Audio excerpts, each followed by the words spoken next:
Welcome to Nuked Radio. This is episode 58. Today is Tuesday, September 18th, 2012. Our website got hacked about 20 minutes before we were supposed to go live today, so this podcast is to replace that show. Political unrest exploded on Friday and continued through the weekend. There were 17, if not more, anti-American demonstrations across Europe and the Mideast. Several bomb threats in the U.S. over the past few days include the University of Austin, Mariposa, Fargo in North Dakota, LSU yesterday, and JFK International Airport. No bombs were found at any of those locations. On Friday, there was an evacuation of a nuclear research facility at UT Austin. There's actually 24 colleges and research facilities across the nation that have working nuclear reactors with very little, if no, security. We're going to review that list a little later. Now, if you're finding it hard to believe that all this happened due to a movie on YouTube, you might have an even harder time believing that things have really heated up in the past 3 days between China and Japan over a string of small islands. Protests have raged in over 50 cities in China. Keep in mind, it's a country where protesting is illegal. Russia is having demonstrations too. This is highly unusual. BBC is reporting today, China-Japan protests resume amid islands row. Fresh anti-Japan protests have erupted in China over disputed islands amid raised tension on the anniversary of Japan's invasion of northeast China. There's a long history of bad feelings between these two countries. But what's so interesting is that the government seems to be promoting these demonstrations.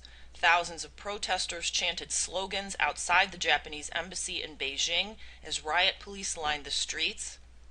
Japan's Coast Guard says several Chinese ships are in waters near the islands, known as Senkaku in Japan and Diaoyu in China, Japanese media reports. This follows a brief landing by 2 Japanese activists earlier on Tuesday. The islands have long been a point of contention, and recent tension has led to fears of a naval conflict. The latest developments fall on a politically sensitive anniversary, marking what is known as the Mukden incident. On September 18th of 1931, Japanese soldiers blew up a railway in Manchuria, blaming it on dissidents. This was later revealed to be a pretext for the invasion of northeast China. After meeting U.S. Defense Secretary Leon Panetta, China's defense minister told reporters that Beijing hoped for a peaceful resolution to the dispute with Japan. We reserve the right to take further actions, although we hope to settle the issue through peaceful negotiation. We'll see. There's a lot of stuff going on. It's a very fluid, changing situation in many, many places. My take on what's going on are these embassy attacks that have been occurring are not enough to provoke the American people that we want to be dragged into a war. I am very concerned right now about the possibility of a false flag attack, either a chemical attack or a terrorist attack on American soil to stir up the American people and make us want to go to war. Remember what Ron Paul said. In fact, I have a clip of his speech. We played this previously on Nuked Radio, but I want to play it again.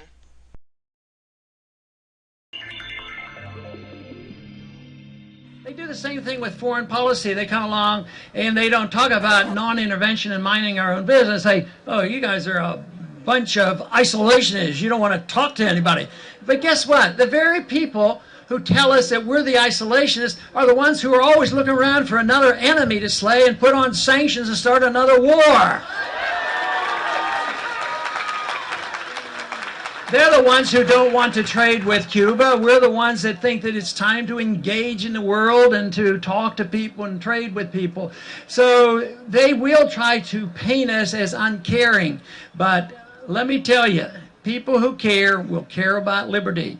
And this will never translate into an absolute majority, but I'm certain that our numbers are growing by leaps and bounds. These prairie fires of freedom are being spread, and there's nothing but good news out there, precariously so, because we don't know exactly. We may have something happen. There may be a false flag incident where some ship goes down and you be used for the excuse to accelerate the next war. And we have to learn to distinguish war propaganda from the truth.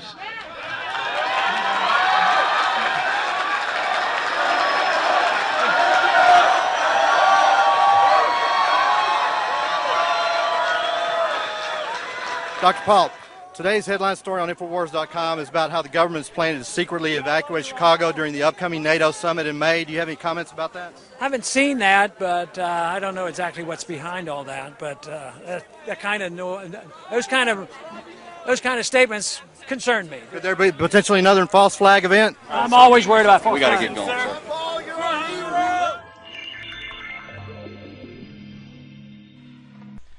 Ron Paul is always worried about false flag events, and you should be too. The most important statement that he made in that clip is learn to distinguish war propaganda from truth. The government likes to stir people up, getting them ready for war. And anytime you see nationalism being stirred up and protesting being encouraged in a communist country, this is war preparation. China is allowing demonstrations. Russia is allowing demonstrations. We have Chinese and Russian troops all along our borders. This has been confirmed to me from Loren Murray. So obviously we need to keep an eye on this situation. Could this be a distraction from the economic collapse?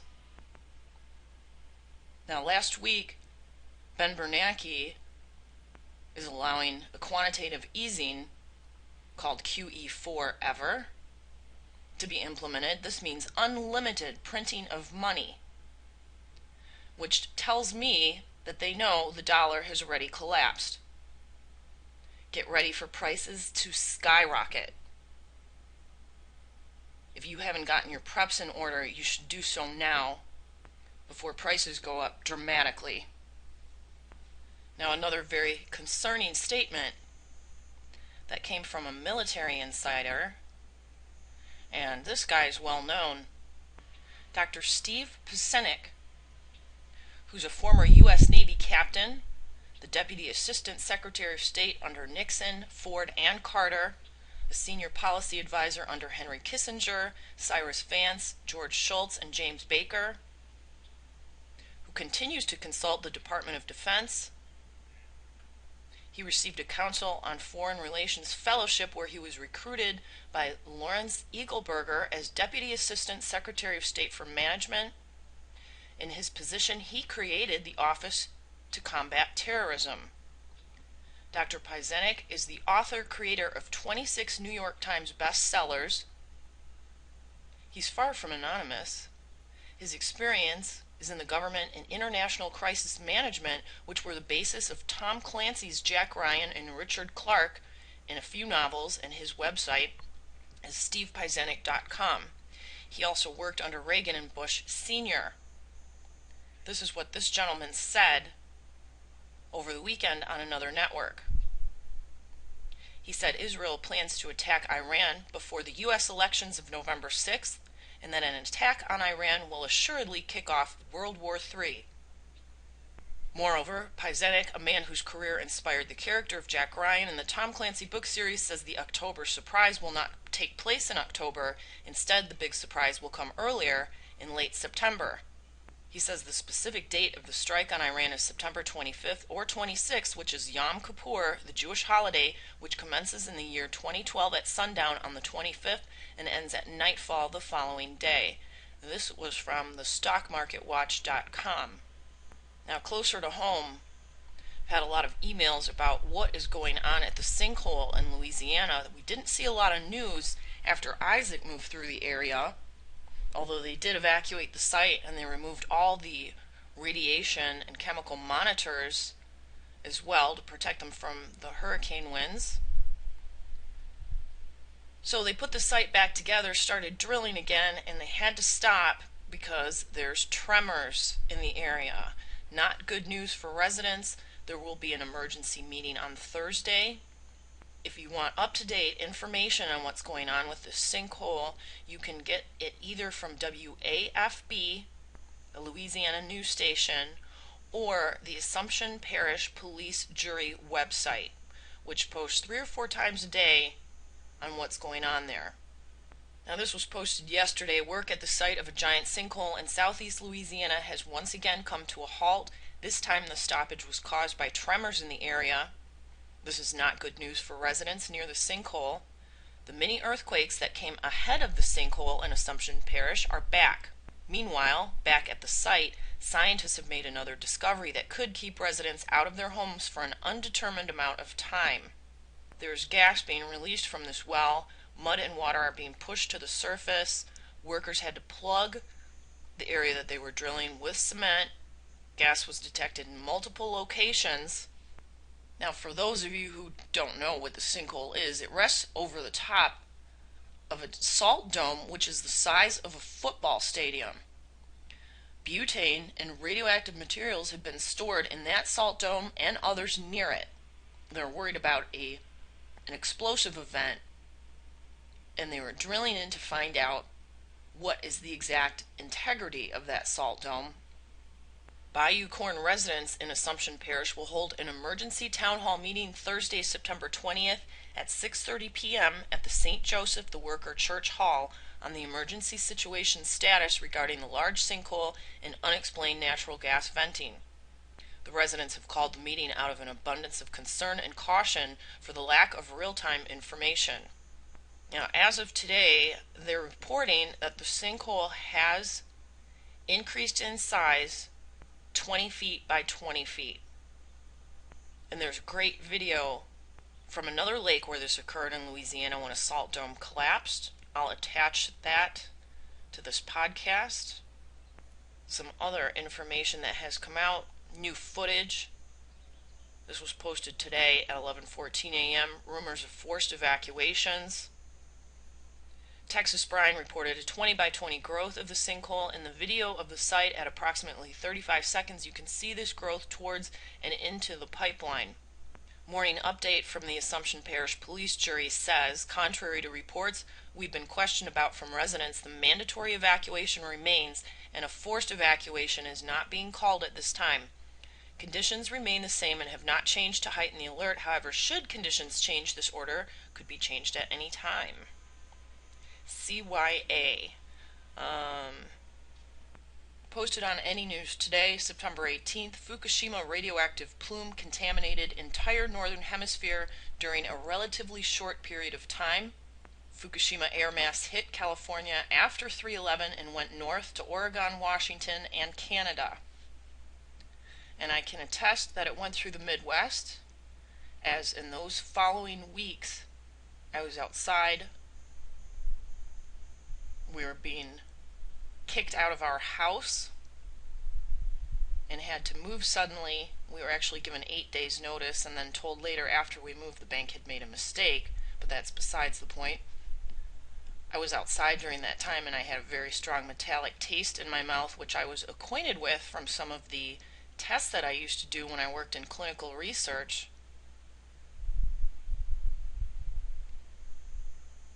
This paper was published in Science Total Environment I'm not going to read the entire paper, but if you go to any news, you can download the PDF and read it for yourself. Massive amounts of anthropogenic radionuclides were released from the nuclear reactors located in Fukushima between 12 and 16 of March 2011 following the earthquake and tsunami. Ground-level air radioactivity was monitored around the globe immediately after the Fukushima accident, although they didn't tell anyone to stay inside anywhere. This global effort provided a unique opportunity to trace the surface air mass movement at different sites in the Northern Hemisphere. The analysis of the air mass forward movements during the 12th through 16th of March showed that the air mass was displaced eastward from the Fukushima area and bifurcated into a northern and a southern branch outside of Japan.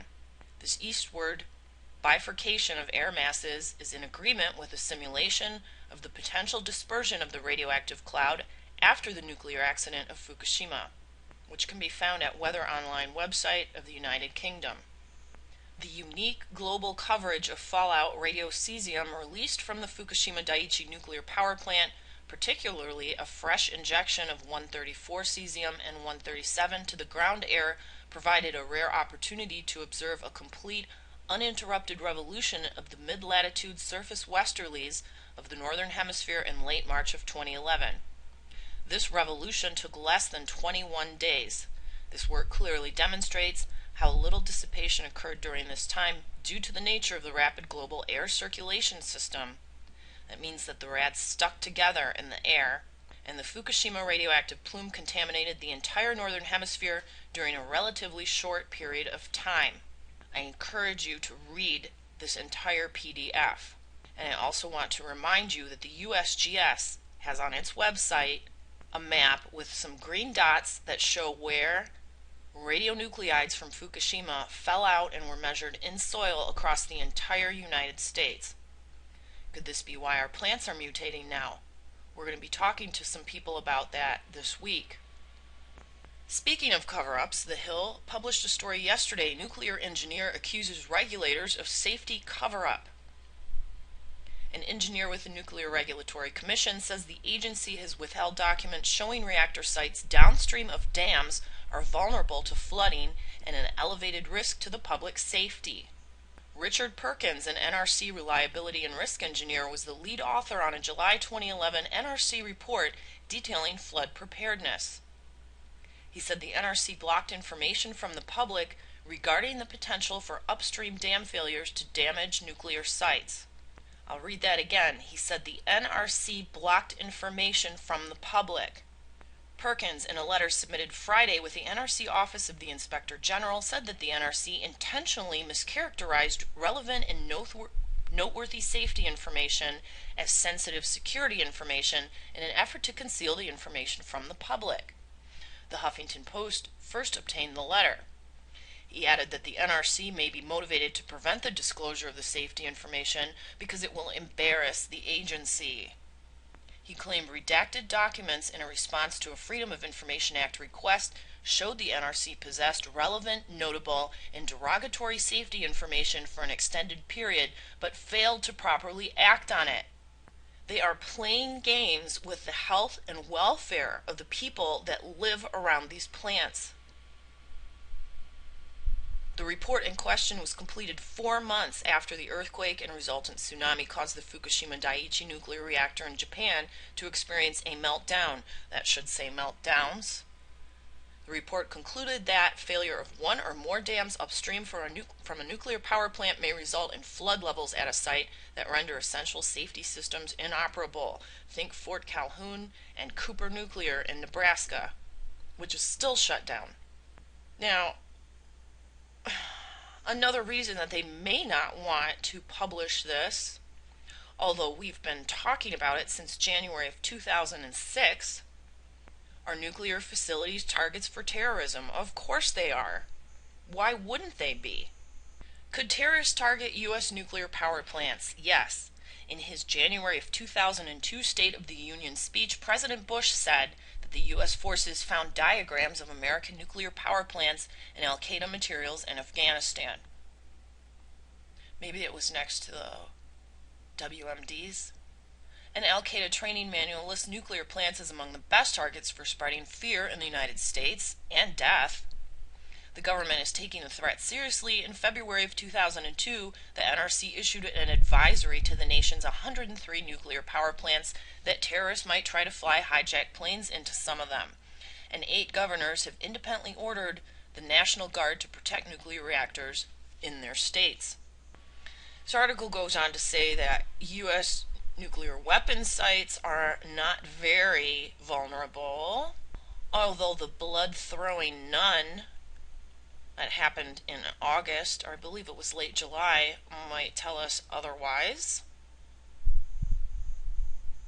For those of you who don't know what that story is about, she has been arrested 40 or 50 times for acts of civil disobedience and once served 6 months in prison. In the Nevada desert, she and other peace activists knelt down to block a truck rumbling across the government's nuclear test site, prompting the authorities to take her into custody. She gained so much attention that the Energy Department, which maintains the nation's nuclear arsenal, helped pay for an oral history in which she was describing her upbringing and the development of her anti-nuclear views. Now, Sister Megan Rice, 82, a Roman Catholic nun of the Society of the Holy Child of Jesus, and 2 male accomplices have carried out what nuclear experts call the biggest security breach in the history of the nation's atomic complex, making their way to the inner sanctum of a site where the United States kept crucial nuclear bomb parts and fuel. With flashlights and bolt cutters, the 3 pacifists defied barbed wire as well as armed guards, video cameras, and motion sensors at the Oak Ridge Nuclear Reservation in Tennessee early on July 28th, a Saturday. They splashed blood on the highly enriched uranium materials facility, a new windowless, $500 million plant encircled by enormous guard towers, and hung banners outside its walls. The actions of Sister Rice, a New York native who grew up on a prosperous block in Morningside Heights, and her companions, ages 57 and 63, are a huge embarrassment for President Obama. Since 2010, he has led a campaign to eliminate or lock down nuclear materials as a way to fight atomic terrorism. Now the 3, the 2 of whom, including Sister Rice, are free and are awaiting trial in October, have made nuclear theft seem only a little more challenging than a romp in the Tennessee woods. In interviews this week, Sister Rice discussed her life, somewhat reluctantly at times, and kept emphasizing what she calls the issue. It's the criminality of this 70-year industry, she said. We spend more on nuclear arms than on the departments of education, health, transportation, disaster relief, and a number of other government agencies that I can't remember. Federal prosecutors, needless to say, take a different view. This is a matter of national security, said William Killian, a United States attorney who told reporters outside a Knoxville courtroom, "It is a significant case." I'll say it is. She's 82, and she breached their security? Sister Rice is no geopolitical strategist, but her bold acts and articulate fervor highlight how the anti-nuclear movement has evolved since the end of the Cold War. "We're free as larks," Sister Rice said of herself and her older religious friends. "We have no responsibilities, no children, no grandchildren, no jobs, so the lot fell on us," she said of fighting nuclear arms. "We can do it, but we all do share the responsibility equally." Now, I said we'd get to this list a little later in the program. There are a number of nuclear sites that are considered research facilities. Some of them exist at universities. With the current bomb threat situation that's been going on in the past few days, I wanted to make sure everyone knew where these places were so you could determine whether or not you were downwind from them if anything happens. I'll read the list now. There's 24. The first one is Aero Test, spelled A-E-R-O, Test, in San Ramon, California. Second is Armed Forces Radiobiology Research Institute in Bethesda, Maryland. Cornell University in Ithaca, New York.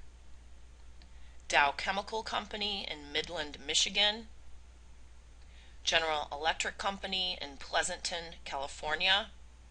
Idaho State University in Pocatello, Idaho. Kansas State University in Manhattan, Kansas. MIT, which is in Cambridge, Massachusetts. McClellan Air Force Base in Sacramento, California. National Institute of Standards and Technology in Gaithersburg, Maryland, North Carolina State University in Raleigh, Ohio State University in Columbus, Oregon State University in Corvallis, Pennsylvania State University in University Park, Purdue University in West Lafayette, Reed College in Portland, Oregon,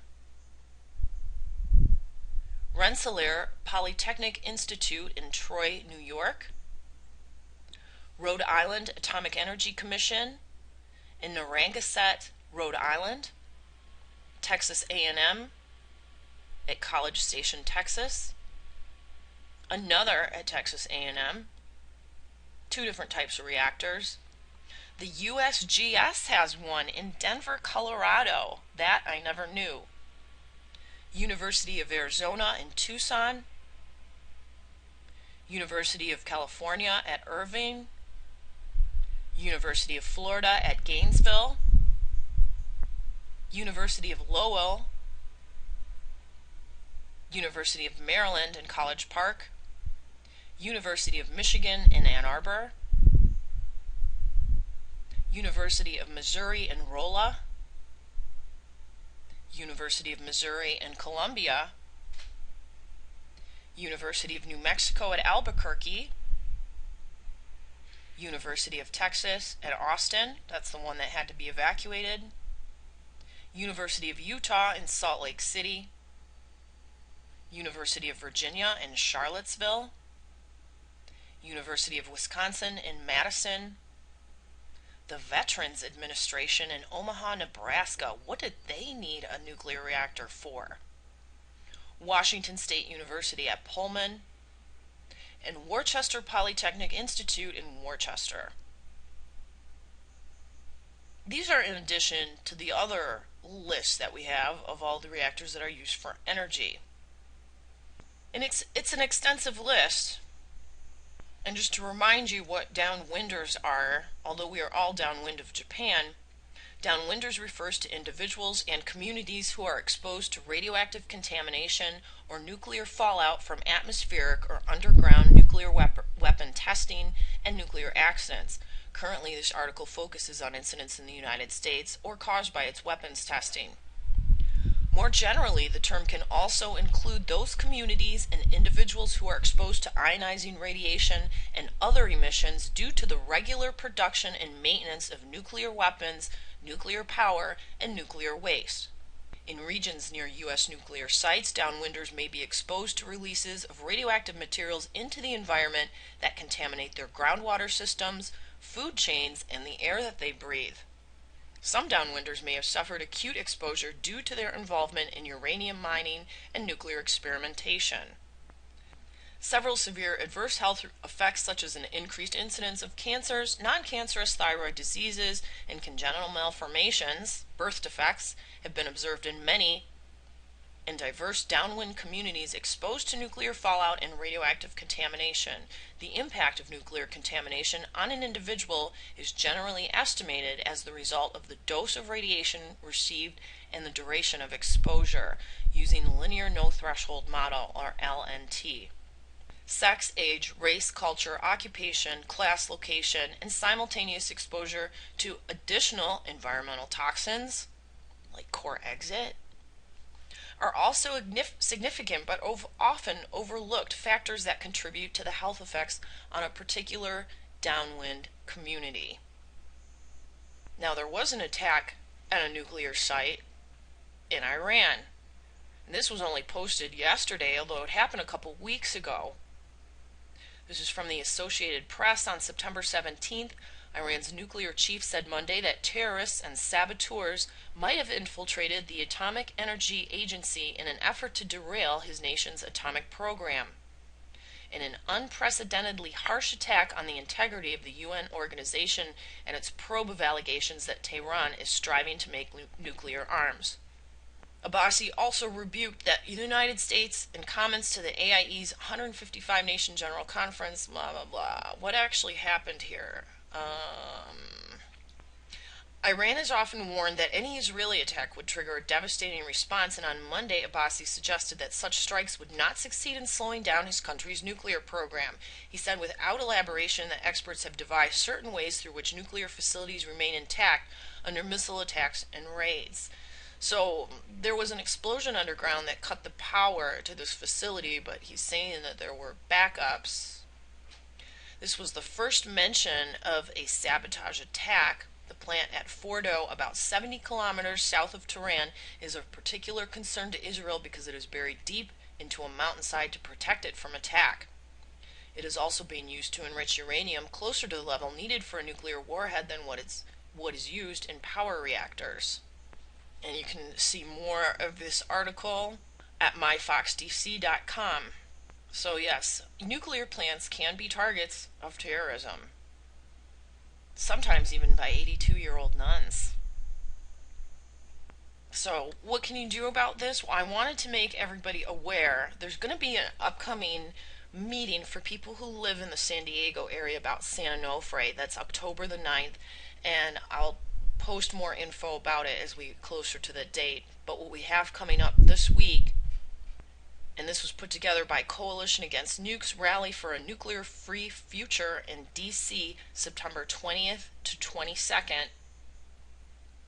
The demonstrations against nuclear power that CAN is organizing in September are powerful and imperative. I want every person, mothers, fathers, children, grandmothers, and grandfathers to make a major effort to attend one or all of these gatherings, as the time for the peaceful atom is over. We must end it now before it ends us. It's from Helen Caldecott. Now, if you go to the website, you can search for Rally for a Nuke-Free Future. There's a homepage about how the event got started. All the events for over those 3 days are listed there. There's also rideshare information and housing. I know a number of people that are going to be attending this event. Unfortunately, I will not be able to. I'll post a link under this podcast. Again, I want to reiterate that I don't feel that this anti-American unrest and the embassy attacks are going to be enough to provoke the American people. Like Ron Paul said, learn to distinguish war propaganda from truth. We see that other countries are being stirred up right now, places that it's highly unusual for protesting to be allowed. It's being encouraged. Don't be drawn into this need to go to war. Keep your eyes open. Get prepared with your family as much as possible. Have a plan. Have some extra supplies. Just do what you can afford. The most important thing is to be ready mentally if anything happens. And in the meantime, we need to get these plants shut down. There's no greater time in my life that I've ever seen for a need for people to come together, support each other, share love, caring, and concern for our fellow man. Stay safe, everyone. We'll be back on Thursday if we don't get hacked again.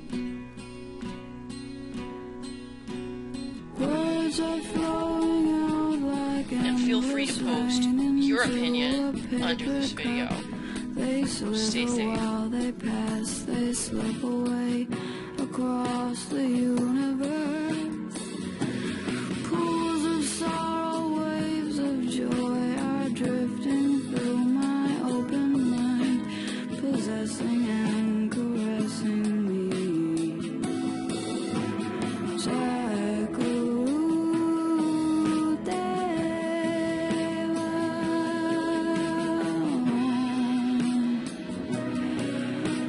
Nothing's gonna change my world.